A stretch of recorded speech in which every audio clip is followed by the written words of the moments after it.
Padre amado, te damos gracias por esta mañana. Te damos gracias por tu presencia. Te damos gracias porque podemos acudir a ti como tu pueblo sabiendo que tú escuchas. Elevamos ante ti, Señor, las peticiones presentadas, creyendo, Señor, que conforme a tus riquezas en gloria y a tus propósitos tú suplirás. Oramos, Señor, para que bendigas el aporte de la generosidad de tu pueblo. Y te pedimos también que tengas a bien hablarnos en esta mañana por medio de tu palabra. Creemos, Señor, que tú desciendes a nosotros a través de la predicación de tu palabra. Que tu palabra es viva, presente y eficaz. Que tu palabra discierne, transforma y crea. Oramos, Señor, por el entendimiento, la inteligencia espiritual, para que las palabras espirituales puedan ser recibidas con una comprensión espiritual, acomodando lo espiritual a lo espiritual. Gracias, Señor. Gracias, Padre. Amén. He tenido la oportunidad de estar enseñando en los últimos meses la carta a los Hebreos. Nosotros enseñamos de manera expositiva, secuencial, y hubo algunas cosas que el Señor trajo a mi comprensión de una manera muy especial al estudiar esta carta. Es una carta que es un llamado a avanzar, que es un llamado a no quedarnos. Es una carta que fue escrita a una iglesia que estaba desanimada a causa de la persecución, y el autor es alguien que ha pastoreado esta iglesia un tiempo atrás, pero que en el momento presente no está con ellos, sino que hay otro grupo que está pastoreando esta iglesia, con los cuales han tenido cierto conflicto. Entonces el pastor escribe desde un anhelo, un amor y un cuidado pastoral. Lo interesante es que la carta ha sido malinterpretada porque tiene muchas advertencias, y no quiero enfocarme en las advertencias, pero la carta algunas veces se puede caer en el error de tomarla como algo legalista, pero de ninguna manera. La carta es algo que promueve y enfoca el evangelio primero. La carta se encarga de mostrarle a los creyentes lo mejor, lo nuevo, lo grande, lo maravilloso que tenemos en Cristo y en el nuevo pacto, y desde ese entendimiento llamarnos a vivir a la altura de lo que hemos recibido. Yo le he titulado al tema que quiero compartir en esta mañana: la importancia de participar de la vida del cuerpo. En la Biblia encontramos varias explicaciones de lo que es la iglesia. En la mayoría se busca enfatizar tanto nuestra unión con Cristo como nuestra unión con otros creyentes. Cuando Cristo habla de la iglesia, Él, por ejemplo, dice: yo soy la vid y ustedes son las ramas. Ustedes están unidos a mí, pero también están unidos entre ustedes, porque una rama no está tan lejos de otra rama.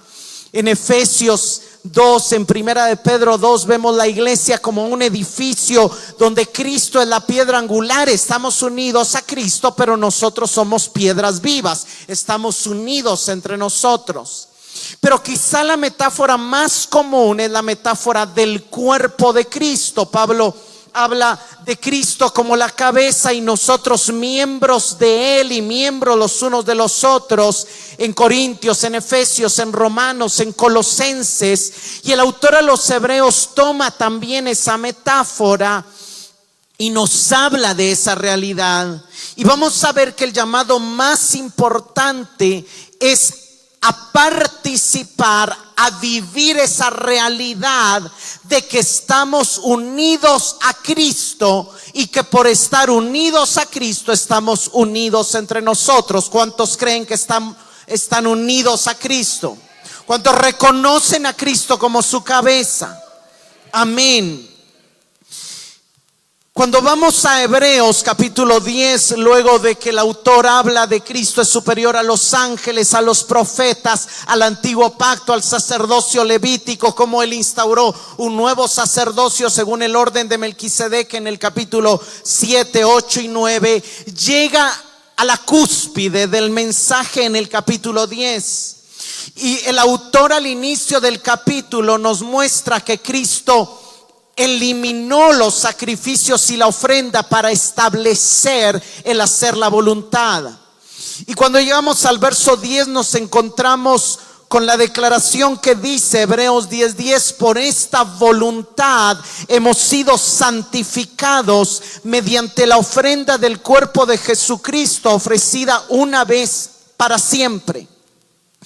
Cuando el autor dice santificados, él usa la palabra griega egiasmenoi, que viene del griego 37 de la concordancia Strona giazo, que significa consagrado o dedicado a Dios. Algo que tenemos que recordar es que la primera iglesia, sobre todo fuera de Palestina, la Biblia que usaban era la Septuaginta, que era una Biblia que de hecho fue la que usó Jesús, que se había traducido varios años antes de Cristo del hebreo al griego, que era la lengua común en los tiempos de nuestro Señor y de los apóstoles. Y para encontrar de alguna manera la relación que el autor hace, vemos que esta palabra que él está usando es la misma palabra que aparece en Éxodo 28:41 y en Éxodo 29:43, cuando se habla del llamado de Dios a los sacerdotes. ¿Por qué es importante entender esto? Porque un sacerdote era apartado para servir exclusivamente en el altar, en el tabernáculo, para ministrar a Dios. Cuando el autor nos está diciendo que mediante la ofrenda del sacrificio del cuerpo de Cristo hemos sido santificados, lo que nos está recordando es: señores, en el nuevo pacto somos todos llamados a ser sacerdotes, ya no son unos pocos. Y una de las verdades que se plasmó en la Reforma Protestante de Martín Lutero fue la realidad de sacar a luz el sacerdocio de todos los creyentes. Eso significa que todos tenemos acceso a la presencia de Dios, que todos podemos orar, que todos podemos adorar, que no necesitamos un intermediario para que Dios nos escuche ni para escuchar a Dios. Ese es uno de los beneficios que el autor nos está mostrando, que hemos recibido a través del evangelio, a través del nuevo pacto. En el capítulo 9 él se encargó de mostrarnos cómo nuestros pecados fueron perdonados, pero aquí nos dice: no solamente fuimos perdonados, fuimos consagrados para ser sacerdotes. Saltamos al verso 14, Hebreos 10:14 dice: porque con una sola ofrenda hizo perfectos para siempre a los santificados. Y este es un pasaje que la mejor manera de entenderlo es entender que cuando Moisés consagró y habilitó a Aarón y a sus hijos como sacerdotes, Dios le dio una serie de instrucciones en Éxodo 24 del 4 al 9, y le dijo que iba a tomar vestiduras, iba a vestir a Aarón, lo iba a lavar, le iba a poner mitra, lo iba a ceñir, le iba a poner pectoral, lo iba a ungir con aceite, y así dice Éxodo 29:9, así consagrarás.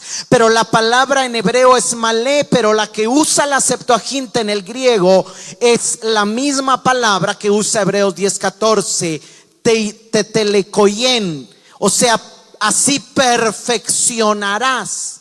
En la mente del autor a los hebreos, ser perfeccionado no quiere decir que usted ya no va a tener ningún defecto, ni va a cometer ningún error, ni va a fallar nunca más. En la mente del autor a los hebreos es que usted va a estar habilitado para ejercer como sacerdote. No quiere decir que los sacerdotes ya no cometieron ninguna falla, pero ya entendían el proceso para poder acercarse a Dios. Y el proceso era que tenían que lavarse en el lavacro, que tenían que ofrecer un sacrificio primero por ellos y que luego ya podían ofrecer un sacrificio por causa del pueblo. El autor aquí nos va a entrar a mostrar cuál es el proceso por el cual nosotros, a pesar de que todavía lidiamos con pecado, a pesar de que todavía no somos totalmente perfectos, en el ámbito del espíritu ya tenemos como la perfección, la habilitación para poder encontrarnos con Dios. Cuando dice ser perfecto, tenemos que recordar cómo usa el autor esta palabra. Y en Hebreos 2:10 nos dice que convenía que aquel por quien son todas las cosas, o sea el Padre, y para quien son todas las cosas, llevando muchos hijos a la gloria, hiciera perfecto por medio de los padecimientos al autor de la salvación de ellos, es decir, a Cristo. Cristo nunca fue un ser imperfecto, Él fue totalmente perfecto. Sin embargo, para representarnos, Él tuvo que padecer como uno de nosotros. Entonces el perfeccionamiento que el Padre operó en Cristo no fue quitarle defectos, porque Él no tenía, sino fue darle la habilitación para que a través de la encarnación y del hacerse hombre pudiera decir: yo puedo morir por los hombres porque compartí un cuerpo semejante a ellos. Puedo morir por cada uno de ustedes, ponga su nombre ahí, porque sé la lucha que ellos viven contra el pecado, contra el dolor, contra el sufrimiento. Hebreos 5, 8 y 9 nos dice algo muy similar. Aunque era hijo, por lo que padeció, aprendió la obediencia, y habiendo sido perfeccionado. No fue que tenía imperfecciones y se las quitaron, no, sino que Él fue habilitado a través del sufrimiento para poder compadecerse de nuestro dolor. Y eso es lo maravilloso, hermanos, porque en Hebreos 5 el autor explica que un sacerdote no podía representar al pueblo si no comprendía al pueblo. Un verdadero sacerdote no podía llegar a alguien a confesarle su pecado y no podía contestarle: pero ¿cómo vos se te ocurrió hacer eso? Sino que él le iba a decir: comprendo tu naturaleza, comprendo tu debilidad, comprendo tus fallas, comprendo lo difícil que es, pero tienes que elevar tu nivel de compromiso, pero desde una comprensión. Por eso lo que el Evangelio nos enseña, hermanos, es que no es por nuestras obras, no es por ser mejores, no es por orar más, no es por buscar más, es por su gracia. Es por su gracia. Todo lo que hemos alcanzado es por su gracia. Y si estamos de pie es por su gracia. Y si estamos recibiendo de Él es por su gracia. Y si tenemos mayor comunión con Él es por su gracia. Cuando entendemos esa verdad, vemos a alguien pecando y no nos atrevemos a creernos mejores que él o que ella, porque comprendemos que si estamos no como Él está o como ella está, es por su gracia. El Evangelio nos enseña de que si no somos narcotraficantes es porque no crecimos en una familia donde tal vez las circunstancias nos hubieran llevado a eso. O si no estamos cometiendo ciertos pecados, es porque Dios ha tenido gracia de no ponernos ante esas tentaciones, a cuidarnos. Entonces, algo que el autor quiere afirmar en los lectores es esa nueva identidad que Cristo nos dio en el nuevo pacto. Más adelante, el verso 15 al 17 de Hebreos 10 dice que nos atestigua lo mismo el Espíritu Santo, porque después de haber dicho: este es el pacto que haré con ellos después de aquellos días, dice el Señor, pondré mis leyes en su corazón y en su mente las escribiré, y añade: y nunca más me acordaré de sus pecados y de sus transgresiones. El autor viene hablando de que fuimos apartados para ser sacerdotes, que fuimos habilitados para entrar a la presencia de Dios. Y lo confirma con esto, es que el nuevo pacto se cumplió en nosotros. Nos fue dado su espíritu y su ley fue puesta en nuestro corazón y en nuestra mente. Hermanos, una de las cosas de los que esto nos habla es de la nueva naturaleza espiritual que recibimos. Una de las cosas que nosotros tenemos que aprender es a vernos como el nuevo hombre, a vernos regenerados, a vernos transformados, a ver la nueva criatura que surgió en el nuevo nacimiento en nosotros. Y a entender que sí, hay un viejo hombre todavía ahí residente, pero ¿sabe qué es lo hermoso? Ya no es parte de nosotros, pasó a ser una vestidura y nos podemos despojar de él, porque fue crucificado con Cristo en la cruz. Entonces, encontrar esa nueva fuente de vida e identidad es lo que nos habilita para tener una nueva relación con Dios y también una nueva relación con los demás. Y la certeza de que Dios no se acordará más de nuestros pecados y nuestras transgresiones solamente nos apuntan al sacrificio definitivo de Cristo, que quitó de en medio el pecado, ya que la nueva naturaleza que nos fue dada, que nació de nuevo, ya no está en esclavitud al pecado, ya no tiene relación con el pecado. Y entonces ahí viene él a hacer un llamado.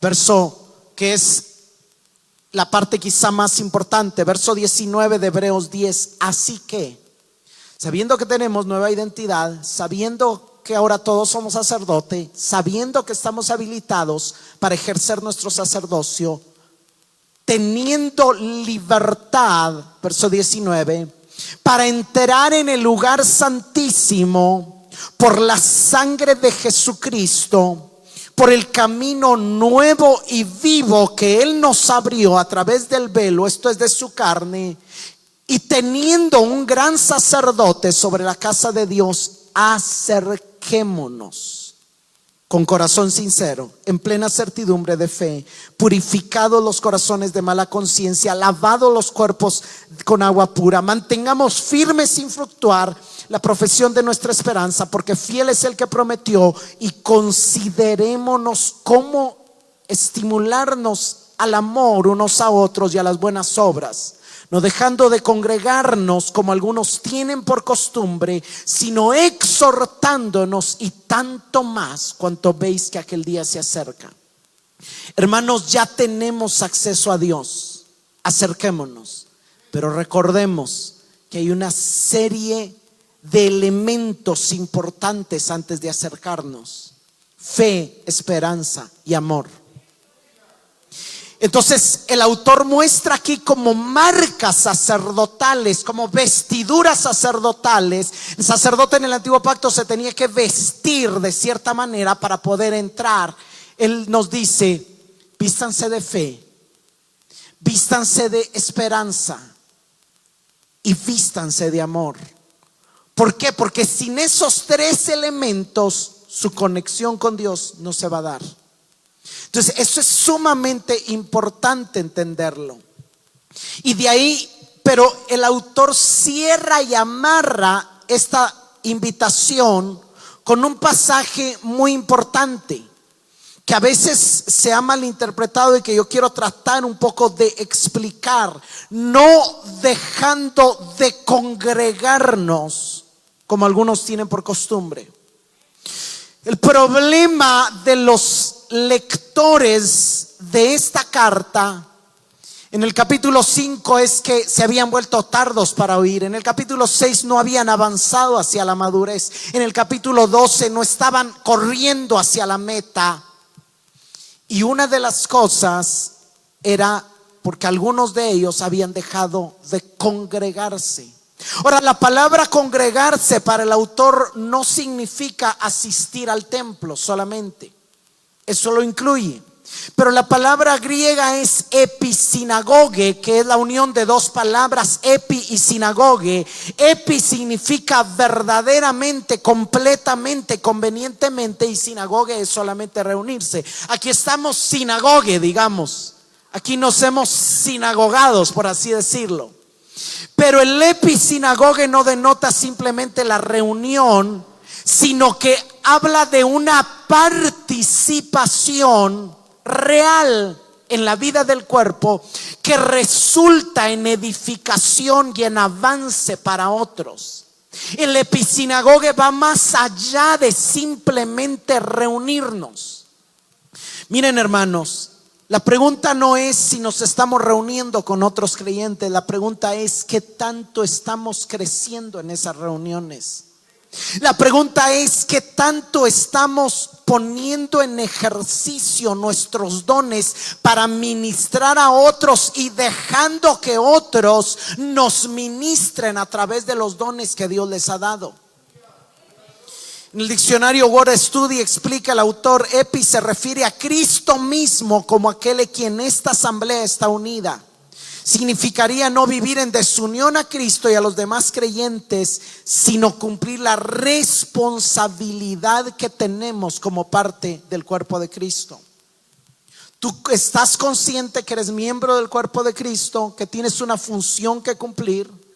Estás cumpliendo esa función que te llamaron a cumplir y estás promoviendo que otros cumplan la función que Dios les llamó a cumplir. Y luego viene una advertencia en la cual no quiero entrar en mucho detalle, pero quiero enfocarme en algo. El verso 26 dice: porque si pecáramos voluntariamente después de haber recibido el conocimiento de la verdad, ya no queda más sacrificio por el pecado, sino una horrenda expectación de juicio y de hervor de fuego que ha de devorar a los adversarios. ¿A qué pecado se refiere el escritor? Hermanos, al pecado que está atentando, que está acechando a esta comunidad. El pecado era el legalismo que quería regresar para construir su propia justicia, una religiosidad centrada en sí mismo.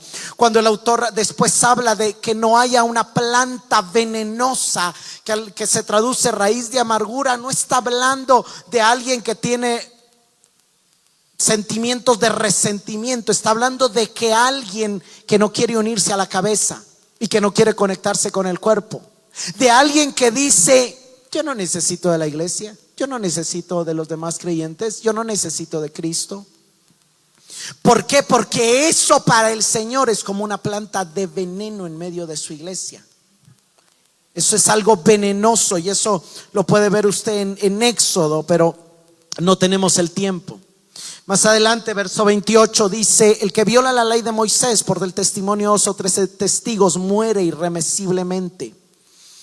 ¿Cuánto mayor castigo pensáis que merecerá el que pisoteare al Hijo de Dios, tuviere por inmunda la sangre del pacto en la cual fue santificado, e hiciere afrenta al Espíritu de gracia?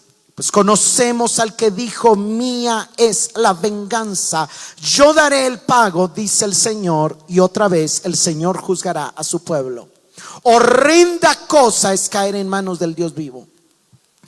El autor en toda su carta nos lleva al Antiguo Testamento y nos dice: señores, vean, este grupo por estarse quejando y quejando y quejando no entró al reposo, que no les pase lo mismo.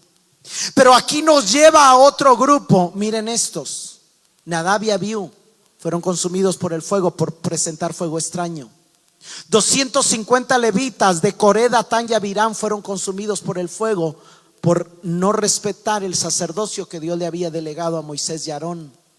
Entonces él nos llama y nos dice: miren, ¿qué pasó con Nadab y Abiú? Creyeron de que ellos no necesitaban la cabeza, no necesitaban seguir las instrucciones, no necesitaban estar conectados, podían ellos llevar su propio fuego. Los consumió el fuego. ¿Qué pasó con los de Coré, Datán y Abirán? Creían que no necesitaban depender de Moisés y de Aarón. Pero ¿y si Dios es Dios de todos? Entonces yo puedo vivir solito. Los consumió el fuego.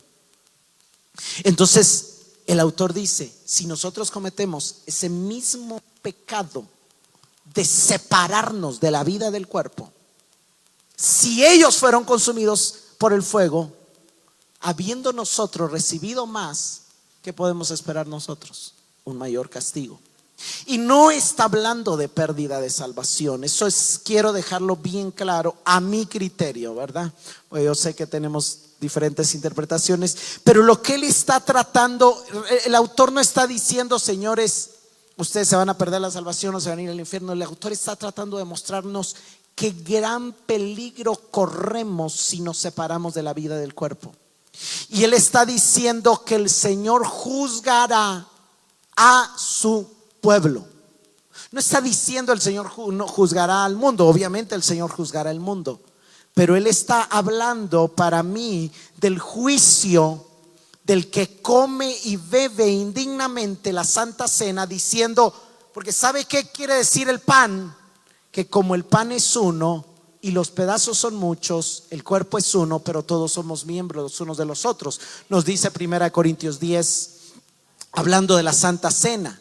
¿Qué quiere decir tomar la copa? Que la sangre que me salvó a mí salvó a los demás, y yo no soy el único salvo. Entonces, si yo participo de esa realidad, pero en mi corazón yo no creo esa realidad, porque yo pienso que no necesito de los demás, que no necesito de la iglesia, que no necesito del cuerpo, que no necesito servir, que no necesito ser ministrado por otros. Juicio, como y bebo para mí. ¿Y cómo se manifestó ese juicio? Pablo dice, por eso algunos están enfermos y por eso otros ya murieron. Pero ¿sabe qué es lo maravilloso? Que Pablo dice, pero es mejor ser juzgados por el Señor para no ser condenados con el mundo. 1 Corintios 11:32. Entonces, lo que el autor nos está mostrando es, señores, cuando nos separamos del cuerpo, cometemos estos 3 pecados. Menospreciamos al Hijo, menospreciamos la sangre y afrentamos al Espíritu de gracia. ¿Qué espera? O sea, eso es tremendo. Cuando nos separamos del cuerpo, estamos pisoteando al Hijo de Dios. ¿Sabe por qué? Porque el Hijo de Dios no solo es Cristo allá en los cielos, también está en mi hermano. Y cuando yo aplasto, me como, murmuro, ataco a mi hermano, estoy atacando al mismo Hijo de Dios, a la medida de Cristo que le fue dada a mi hermano. Cuando yo me separo del cuerpo que me santificó y que me unió al cuerpo, yo estoy teniendo por inmunda la sangre del pacto en la que fui santificado. Porque yo estoy diciendo, Señor, ¿sabes qué? Muy bonito que me hayas unido a la iglesia, pero no me interesa ser parte de lo que tú quieres que yo sea parte.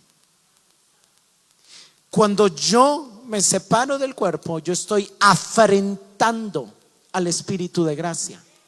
Porque el Espíritu fue puesto para unir a la iglesia, y yo estoy diciendo, Espíritu Santo, ¿sabes qué? Prefiero estar separado.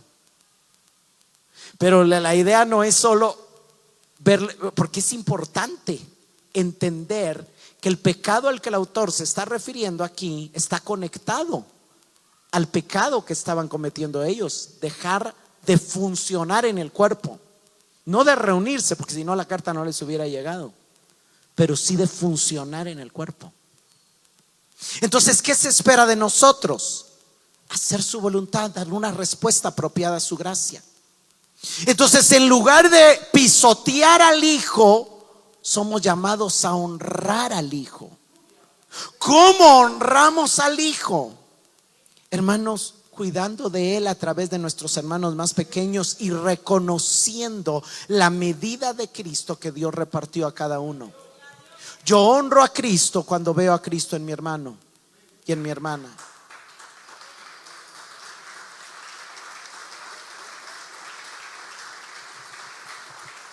¿Y qué más se espera de nosotros? Que valoremos y apreciemos la sangre del pacto en la que fuimos santificados. ¿Cómo?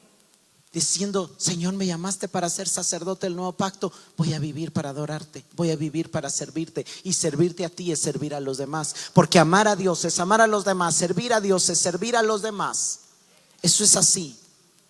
¿Y qué más? Ser guiado por el Espíritu de gracia. No voy a afrentarme, no voy a insultar al Espíritu Santo, no lo voy a contristar. Si usted ve el contexto de Efesios 4:30, donde dice no contristéis, está hablando de relaciones, Está hablando el verso anterior y el verso posterior hablan, en lugar de ira, odio, maledicencia y todo, perdónense unos a otros, ámense unos a otros, compréndanse unos a otros. ¿Por qué? Porque cuando yo promuevo la división en la iglesia, en la familia, en la casa, yo me estoy volviendo un enemigo del Espíritu Santo, porque estoy haciendo el trabajo contrario a lo que Él está haciendo. Él está buscando unir, Él está buscando unir, Él está buscando unir. Y yo digo, te voy a arruinar tu trabajo y voy a dividir. Entonces, ser guiados por el Espíritu Santo nos lleva a mortificar el pecado y amar a otros y a extender de la gracia que hemos recibido. Hermanos, en lugar, y esto quiero mostrarlo rápidamente en Efesios, porque Efesios es un libro que nos habla de la iglesia, y vamos a ver cómo Efesios nos corrobora, nos afirma eso que estamos viendo en Hebreos. Entonces, honrar al Hijo es lo primero que vemos como consejo, cuidando a nuestros hermanos más pequeños. Y en Efesios 4, del 1 al 3, dice Pablo: yo pues, preso en el Señor, os ruego que andéis como es digno de la vocación con que fuisteis llamados, con toda humildad y mansedumbre, soportándoos con paciencia los unos a los otros, solícitos en guardar la unidad del Espíritu en el vínculo de la paz.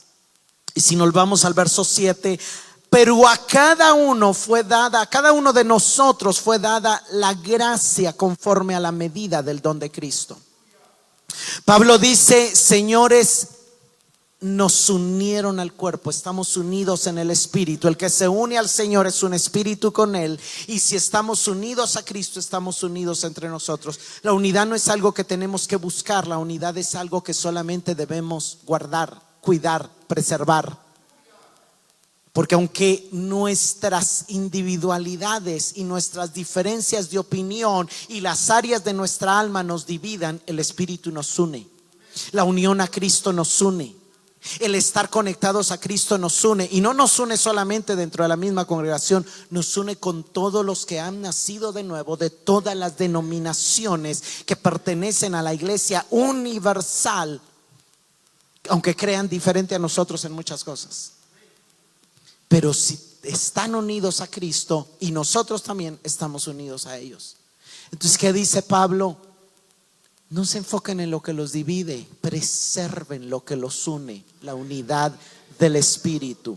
Hermanos, reconozcamos que hay otros hermanos de los que tenemos cosas que aprender, que hay otros personas que nos van a ayudar a crecer, y que también nosotros podemos ayudar a crecer a otros. Pablo dice: anden como es digno. ¿Saben que ustedes fueron adoptados como hijos, que ahora son hijos del Rey?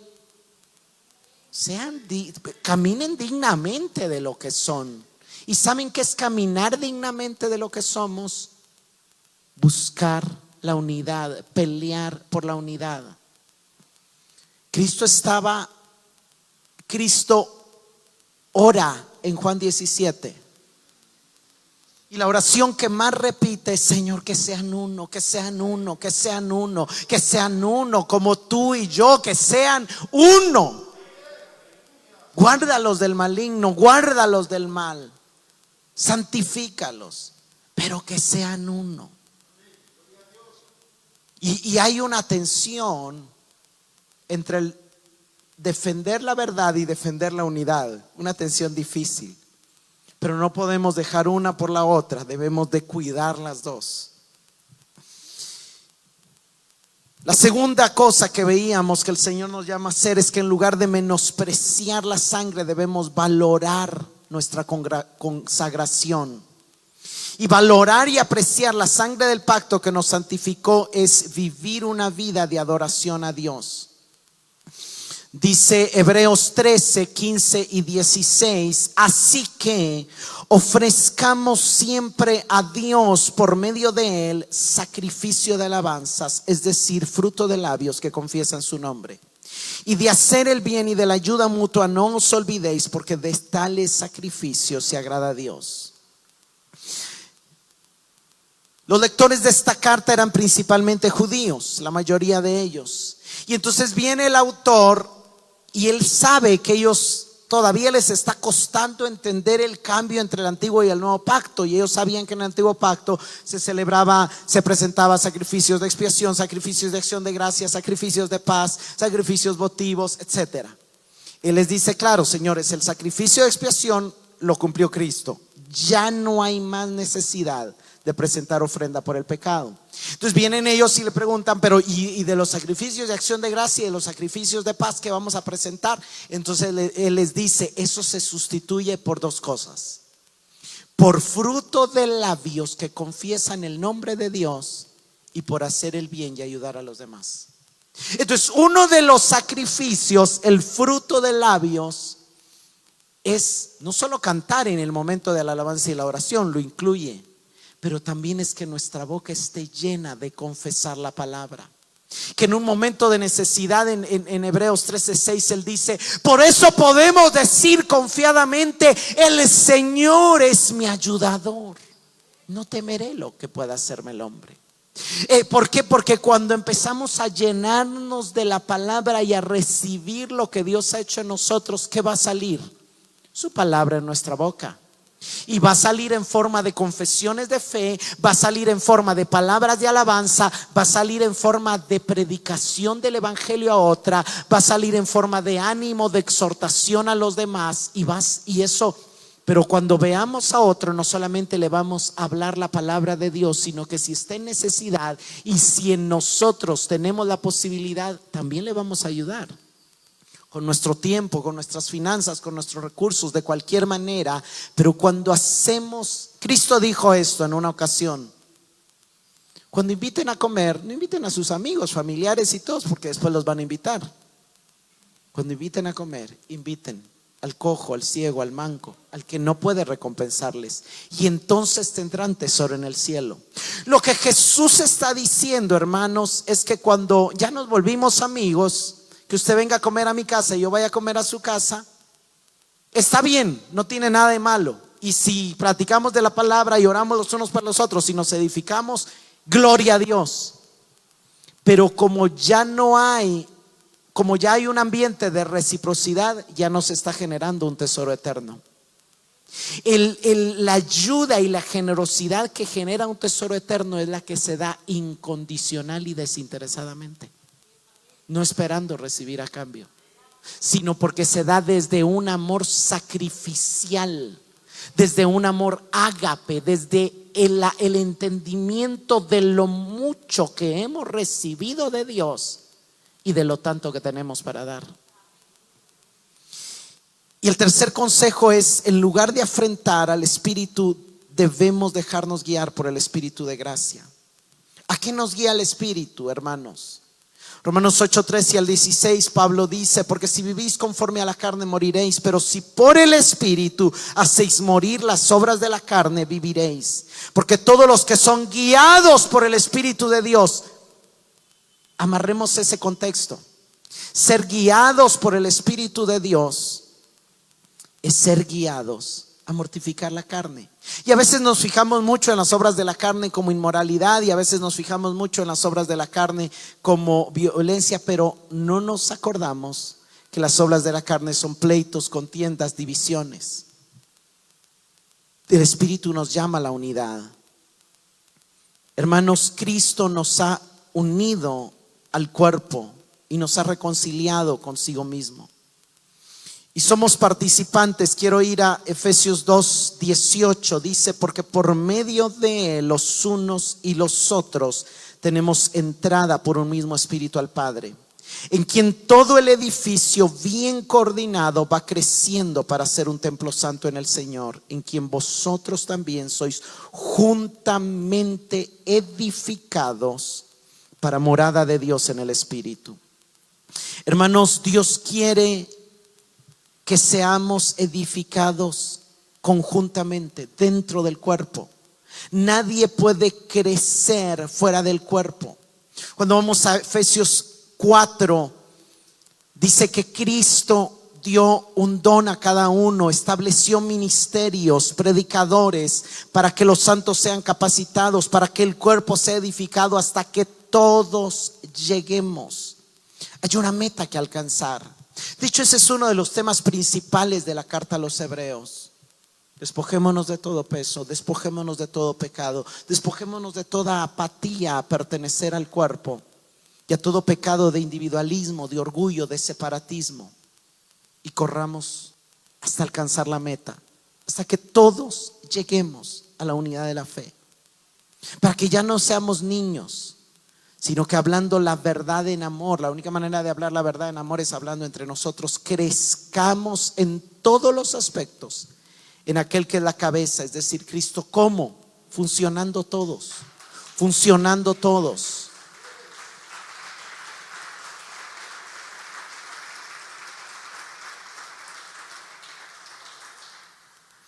Hermanos, quiero terminar con una reflexión. La carta a los Hebreos es una carta dura porque contiene advertencias fuertes, como hoy vimos rápidamente una de ellas.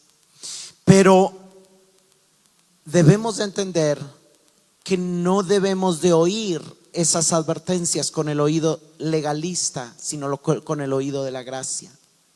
Ayer estaba leyendo algo que quiero compartir acerca del Sermón del Monte.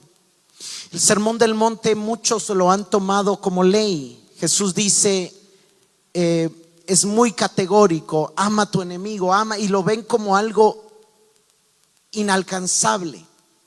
Sin embargo, es porque no se ha entendido de alguna manera el Sermón del Monte. Quiero terminar explicando solamente esto. La ley lleva a la gente a depender de sus propias capacidades para lograr su mejor esfuerzo. Pero el Evangelio, por el contrario, nos acerca a Dios, nos conecta con Dios, nos hace recibir un montón de Dios, sus dones, su gracia, su santificación, su justificación, y entonces nos desafía a hacer de ese don la base de nuestras vidas. Los dichos de Jesús que están recolectados en el Sermón del Monte no pretenden ser un yugo legal sobre los discípulos. Jesús empieza anunciando: los pobres son bienaventurados, los pobres en espíritu, y reciben el reino. Los que tienen hambre y sed de justicia serán saciados. Él empieza conectando los que han creído en su nombre con el reino.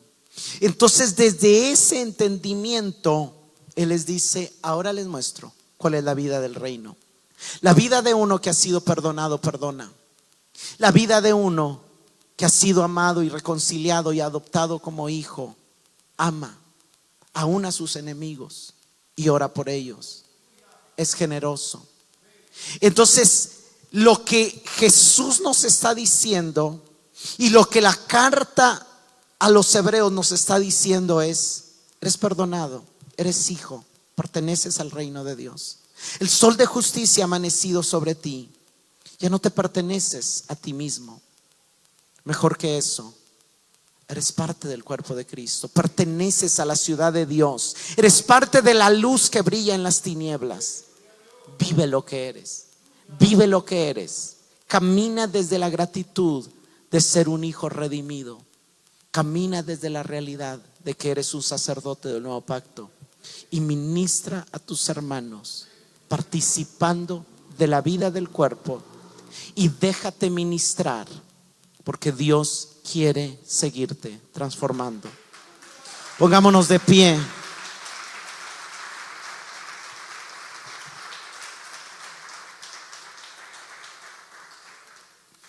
Señor, te damos gracias. Señor, queremos primeramente confesar con nuestros labios que hemos sido impactados por tu gracia.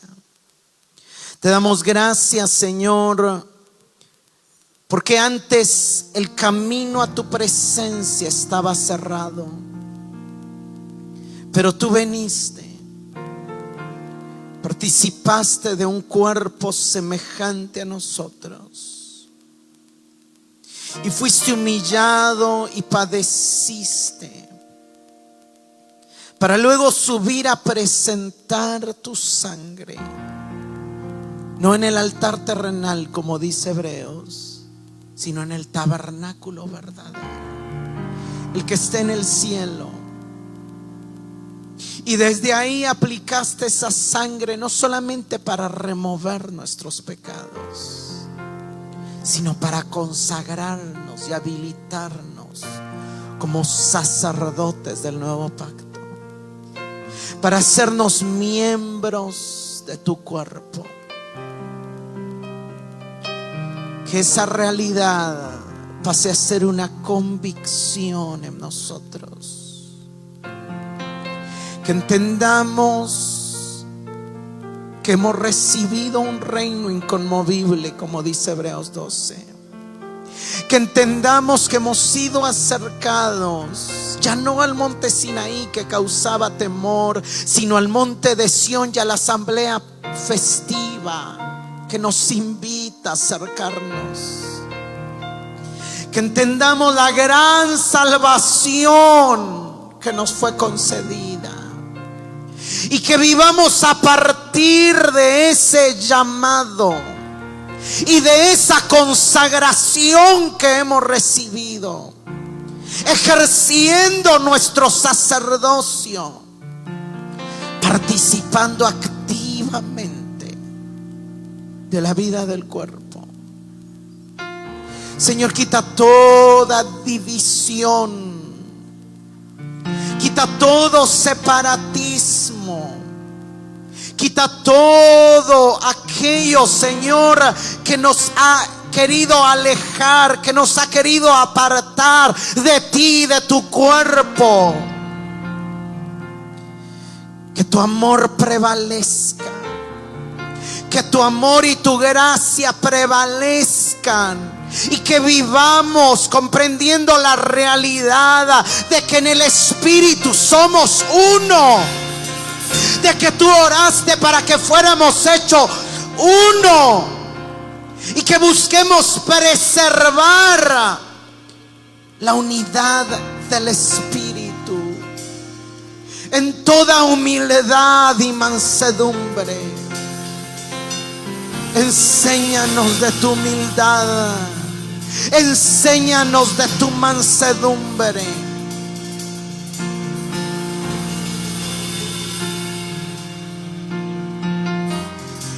Para que seamos edificados. Señor, anhelamos llegar a la meta, no queremos quedarnos sin llegar a la meta. Anhelamos terminar la carrera. Hoy queremos soltar todo peso de división, todo pecado de individualismo, todo pecado de orgullo. Y queremos poner los ojos en ti, en tu sangre que nos santificó, en tu cuerpo en el cual fuimos unidos, y en tu espíritu que busca unirnos. Y queremos correr con paciencia hasta alcanzar la meta, porque la vida de Abraham, porque la vida de Moisés, porque la vida de los héroes de la fe nos dice que sí se puede ser fiel a Dios, que sí se puede cumplir el propósito, que sí se puede terminar la carrera.